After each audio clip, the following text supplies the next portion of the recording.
This one is super terrifying.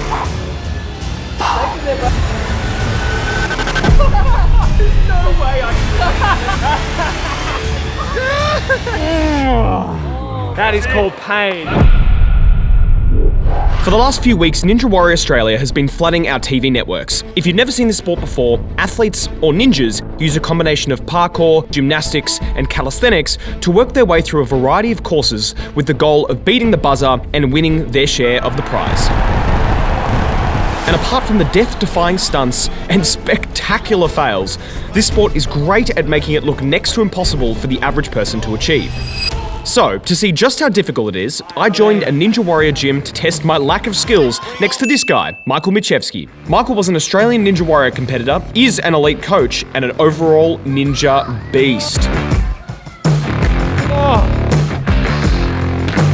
Right, we are here at the Fighting Lions gym, which is one of Australia's best Ninja Warrior gyms. And today I'm going to be learning how to become a Ninja Warrior, some of the techniques they use, and hopefully get to do a bit of an obstacle course at the end. The course starts with the quintuple steps, then moves onto the moving monkey bars, along the finger crusher, to the pegs in holes, up 3 rungs of the salmon ladder, across the circus wheel, then finish with the warped wall. So, let's get started. With any form of exercise, it's super important to warm up, and especially with ninja training, as there's a lot of pulling and pushing movements. Warm-up is done and I am already knackered. I'm not looking good for the rest of the workout. So the first technique I had to learn was the dead hang, as well as the mid and full pull-up hold. You're not going to do one with me? I'll do one after you. Yeah, you will. The dead hang relies heavily on grip strength and the pull-ups on back and lat strength. And as the majority of ninja courses are focused on the upper body, this is a key technique to learn and master. But as you can see, I sucked at it and could barely finish the only 2 rounds we did.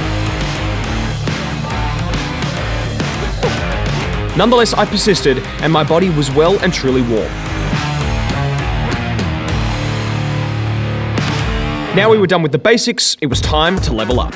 Commonly used in gymnastics, this skill is known as lashang, where you swing from one bar to the next using momentum. It's probably the most highly used technique in the ninja sport and features in the majority of obstacles.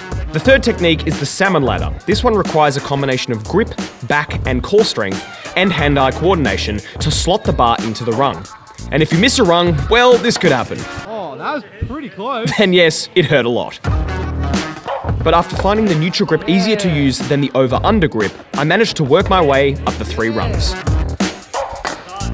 Nailed it! But it's definitely harder than it looks. Come on, man. Oh!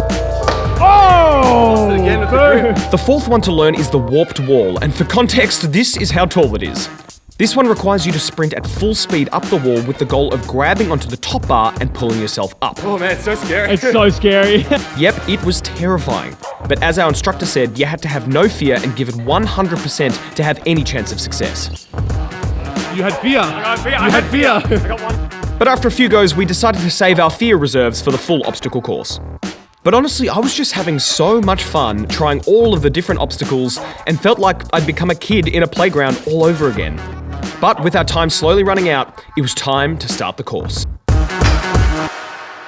Alright, ladies and gentlemen, welcome back to Beginner Ninja Warrior, where we have Aaron Barnes competing in Fighting Lions Ninja Warrior Gym. My name is John, and I'm Tom, and we're privileged to be your hosts for this evening.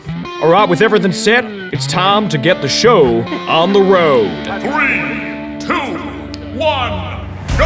And he's off to a flying start, straight through the quintuple steps with ease. Normally that takes competitors a few additional steps, but not this man. Next up is the moving monkey bars, but I tell you what, Tom, he is looking much more confident than we initially thought. You can see his arm stability here as the bars drop, and he has landed safely onto the ground. I tell you what, John, these finger crushers are exactly that. But my God, he is flying through this course like he was born to do it. And on to obstacle 4 he goes, with the pegs most definitely going into the holes, but we are starting to see some fatigue enter his body.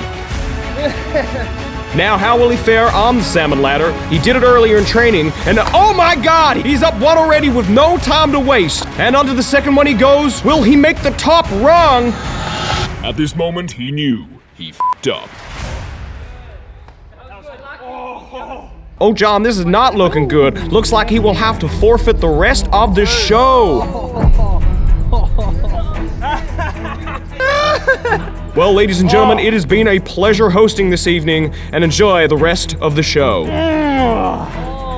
That is called pain. No pain, no gain. Blood, sweat, and tears. Well, I guess that wraps up the course. Yep, this was definitely one of the gnarlier injuries I've experienced. Oh, not the editing hands. But after performing mild surgery and getting taped up, I was good as new. You ready to go again? I think you might die if you Yeah, I finish think the course. It's not a ninja class without Rip. Well, despite it ending a bit earlier than expected, that was one hell of an experience. This community of ninjas was so friendly and welcoming and immediately made me feel part of their family. Becoming a ninja warrior requires some serious strength and courage, but I cannot recommend it enough as it's a great way to train and also to have fun. Be sure to check them out in the description below. Don't forget to like and subscribe, and I'll see you in the next video. 3, 2, 1.